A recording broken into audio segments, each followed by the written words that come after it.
যারা বাঞ্ছারামপুর থেকে দেখতেছেন, আমি বাঞ্ছারামপুরের মানুষ, কথাতে হয়তো বুঝতে পারতেছেন যে আমি কোন এলাকার মানুষ।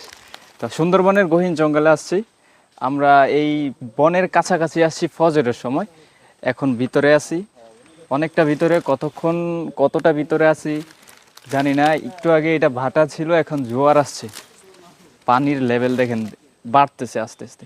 স্রোত দেখা যায়, স্রোত দেখা যায়, এই যে পানির লেভেল বাড়তেছে। এটা আমাদের জন্য ভালো, কারণ পানির লেভেল বাড়লে আমরা আবার বের হতে পারবো।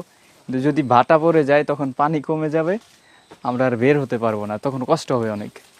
তো এত কষ্ট করে আপনাদের জন্য, শুধু আপনাদের জন্য, কারণ খাঁটি পণ্যটা দেওয়ার জন্য একটু কষ্ট করতে হয়।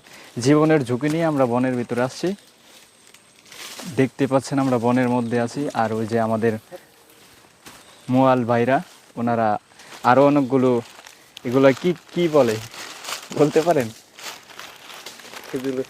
খেজুর গাছের পাতা আর কি, এগুলার কি বলে জানি না, এগুলা দিয়ে দোয়া দেওয়া হয়।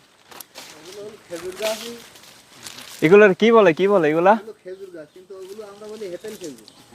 না মানে এই জিনিসটারে কি বলে? কারু। কারু, এটারে কারু বলে। কারুর মধ্যে আগুন দিয়ে ধোয়া দিয়ে পরে মৌমাছি সরানো হবে। আমরা চাক দেখাবো ইনশাল্লাহ।